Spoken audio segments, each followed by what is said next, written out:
The Case for Hal's Sanity by Clay Waldrop. Waldrop. Introduction. Some viewers of Stanley Kubrick's film 2001, A Space Odyssey have theorized that Hal, the computer genius turned villain of the spaceship Discovery, went mad during the Jupiter mission. However, there is an alternative theory, that Hal acted rationally and logically, indeed with cold, calculating precision befitting a machine of his intelligence. This alternative theory will be presented here, with supporting evidence. Before proceeding, let us acknowledge that Arthur C. Clarke, in his sequel novel 2010, Odyssey 2 says, in effect, that Hal went mad due to conflict in his programming. However, the 2001 novelization and its sequels differ in many respects from Kubrick's movie, so I will exclude them from my examination, and refer exclusively to the movie for evidence. The chess game. The first piece of evidence arises from the chess game between Frank Poole and Hal. The initial position shown on the computer screen is playing white. Frank's queen takes pawn, Hal counters with bishop takes knight's pawn, and Frank plays rook to king 1. Hal then makes a mistake in announcing a forced mate, i.e. checkmate, when he begins by saying queen to bishop 3 instead of the correct queen to bishop 6.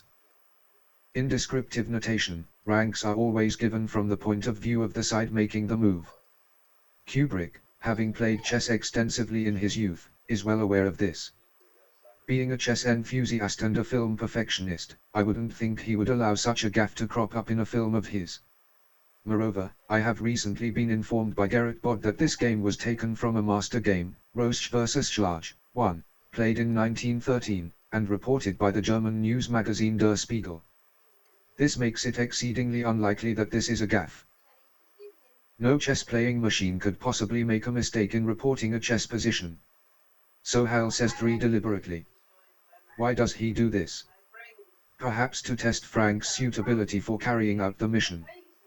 Does he conclude that Frank is not suitable? He doesn't seem to be a very worthy opponent. He did not even pick up on the computer's simple mistake, which costs him the game. With his inexorable machine logic, Hal might view Frank as flawed and therefore a risk to the mission.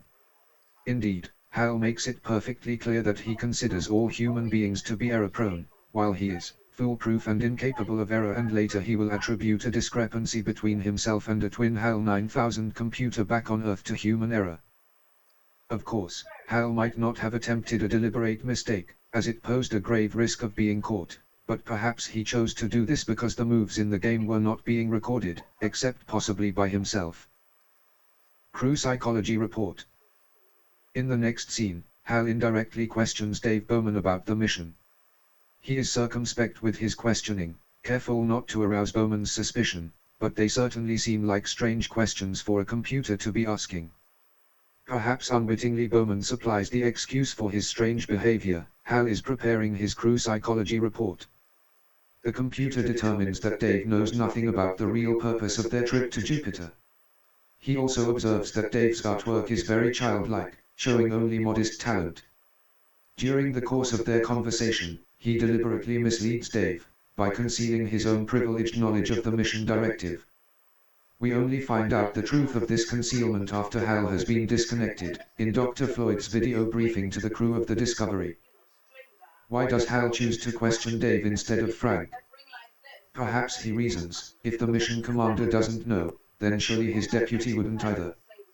There is however a more sinister possibility that involves eye color. Dave has light-colored eyes, bluish-gray, whereas Frank's are dark brown. Later in the film, Hal reveals that he has the ability to lip read, so is it much more of a stretch to assume that he can also read levels of anxiety by watching out for telltale signs like pupil dilation and rapid eye movement?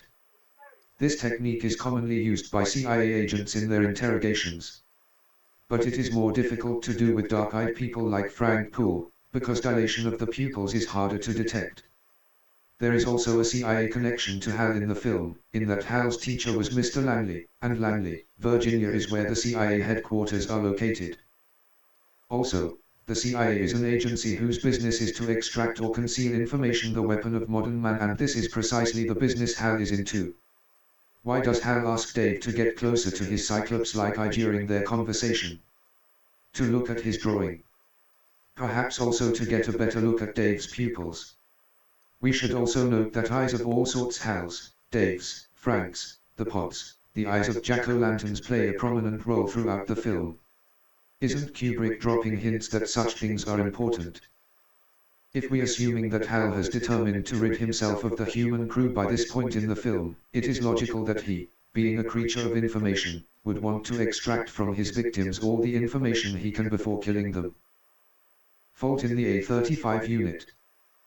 Near the end of this same conversation, Hal interrupts himself by saying, "Just a moment. Just a moment. I've just picked up a fault in the A-35 unit." Is Hal telling the truth, as he knows it, or is this a deliberate lie? I contend that it is an outright lie, a ruse to rid himself of the human crew. Assuming this is indeed a ruse, why did Hal choose the A-35 unit? There are several reasons for doing so. A. An astronaut has to leave the ship to replace the unit, and this leaves him vulnerable to the vacuum of space. B. The grapplers on the spacepod are too clumsy to permit replacing this unit, so the astronaut will have to leave the safety of the pod and do this by hand. C. Replacement instructions, presumably on the hard copy, call for parking the pod a decent distance from the antenna to avoid drift and possible collision with the ship, and turning your back on the pod for the subsequent spacewalk.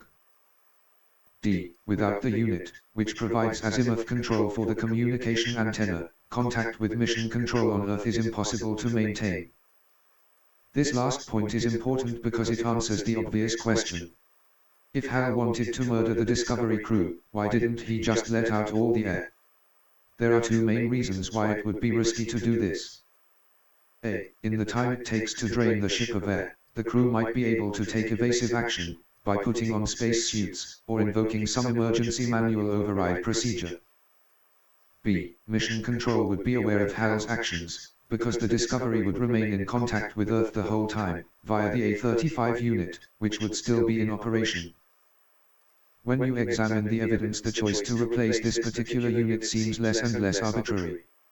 When playing chess, a skilled player tries to make forcing moves, to narrow down an opponent's options.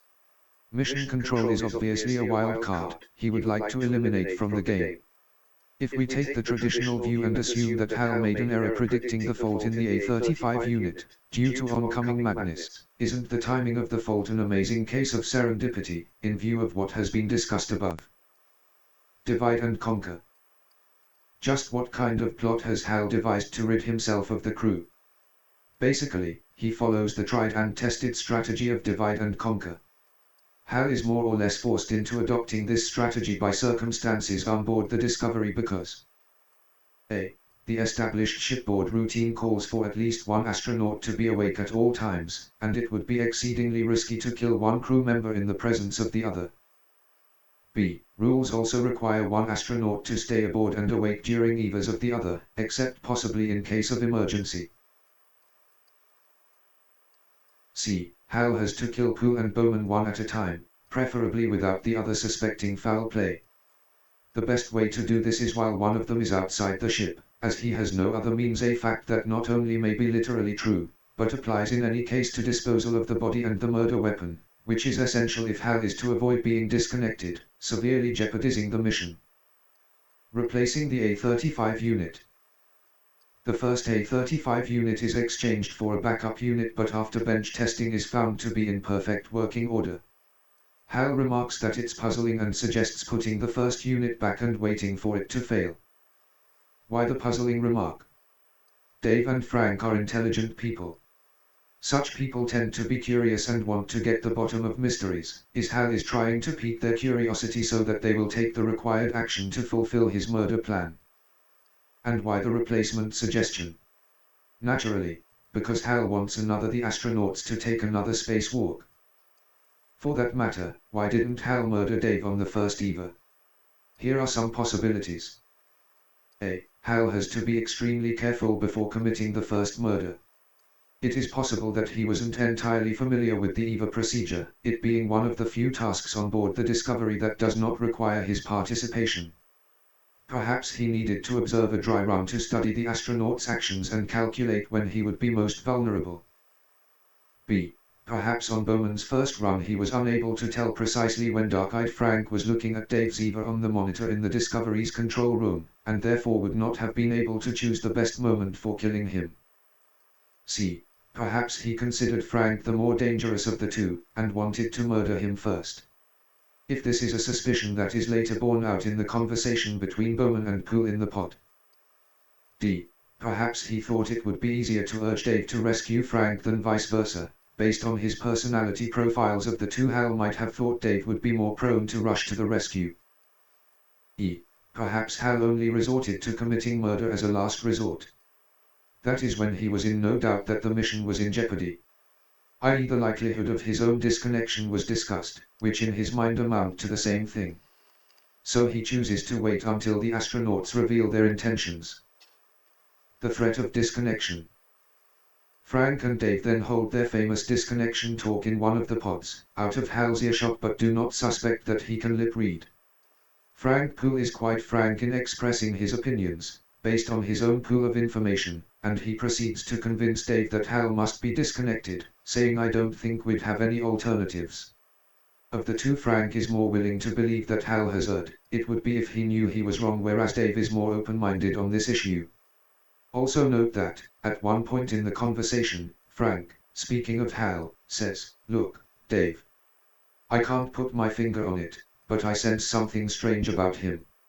Is this Frank's subconscious at work in regard to Hal's mistake in the earlier chess game? For whatever reason, Hal did not murder Dave on the first Eva, but now that his disconnection is being discussed, he cannot afford to wait any longer. After the murder, Dave prepares to rush to Frank's rescue. The hurried dialogue goes. Dave, made radio contact with him yet? Hal, the radio is still dead. Dave, do you have a positive track on him? Hal, yes, I have a good track. Dave, do you know what happened? Hal, I'm sorry, Dave. I don't have enough information.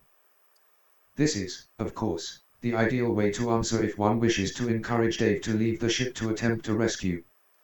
The first answer is a clever distortion and the third an outright lie. It should be noted that Dave does not know whether Frank is alive or dead at this juncture. All he has seen is a brief glimpse in the monitor of Frank cartwheeling off into space, arms flailing. He doesn't know that Frank's oxygen line has been severed. It could instead be a malfunction in his propulsion unit, or possibly some other non-life-threatening malfunction. This is also underscored by Dave's question concerning radio contact. Forgotten helmet. Dave, in a hurry and not suspecting Hal's motives, forgets his space helmet as he goes out in the pod to rescue his colleague. As Dave approaches Frank's lifeless body, the radar, RAD, screen is shown. A brief printout reads: LR profile N/Optimate N/Halkanuk. The last of these clearly means that the pod is out of communication with Hal. The second could mean no optimum, check, mate is possible from this position. It could also mean that docking the pod is not applicable to the current mission, so this could be a double entendre. Perhaps this is a hint from Kubrick that Hal's plot, from his point of view, is a life or death game of chess, but that he hasn't yet clinched a win. Chess is a game of pure logic and Hal a creature of pure logic, so this speculation is not too far-fetched. So how did Hal know Dave would forget to take a helmet? There are two main possibilities. A. He has kept Dave from becoming overly suspicious so far. Since he still trusts Hal, he doesn't take the extra precaution, because it would waste precious time grabbing for one. Perhaps from studying Dave's personality profile, Hal knew he was selfless in taking risks to help his fellow man. B. As in the chess game, human gullibility meant that Hal got lucky. While Dave is retrieving Frank's body, Hal murders the scientific survey crew, confident that he has won the game. Hal assumes that Dave cannot re-enter the ship and, like Frank, will eventually perish through lack of air. So when he returns with the incriminating evidence of Frank's body, Hal refuses to let him enter the ship. Hal must be feeling overconfident, as it turns out, because he tells Dave the truth behind his own murderous actions, saying this mission is too important for me to allow you to jeopardize it. Why did Hal bother speaking to Dave at all? Is this Hal's hubris talking? We know he is capable of pride from remarks the television reporter made after interviewing him. Also, Kubrick and Clarke should be allowed a little literary license in wishing to dramatize Hal's motives and inform the audience in not uncertain terms. Hal also tells Dave something else of importance. I know that you and Frank were planning to disconnect me. And I'm afraid that's something I cannot allow to happen. As we know, Dave and Frank were planning to do this only if the A-35 continued to function properly. Could this remark be construed as an admission that Hal knows the unit will continue working? And that he lied when he predicting the fault? When Dave finally re-enters the ship through the emergency airlock and proceeds with disconnection, Hal pleads for his life. His words sound a lot like a plea of temporary insanity. I know everything hasn't been quite right with me. But I can assure you now, very confidently, that it's going to be all right again. I feel much better now. I really do. But given the collapse of his plan to avoid disconnection, wouldn't Hal plead for his survival, hoping for Bowman to be lenient? Dave ignores his pleas and disconnects his higher brain functions, and that is the end of Hal's sentience and his story. Afterward. Of course, many of the above conclusions, suppositions, speculations, etc. would be true even if Hal were mad, particularly those after the conversation in the pod. But the story as told here does seem to hold together pretty well.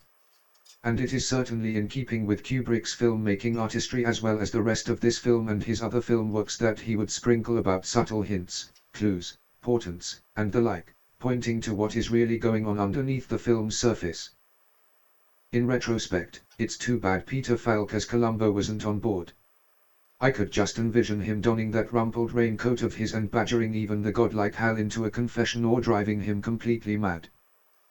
Oh, just one more thing, Lieutenant Columbo, repeated ad nauseam. Note 1. For a more detailed explanation of the Roach vs. Schlage chess game go to http://www.xs4all.nl/timka/chess2/schlage.htm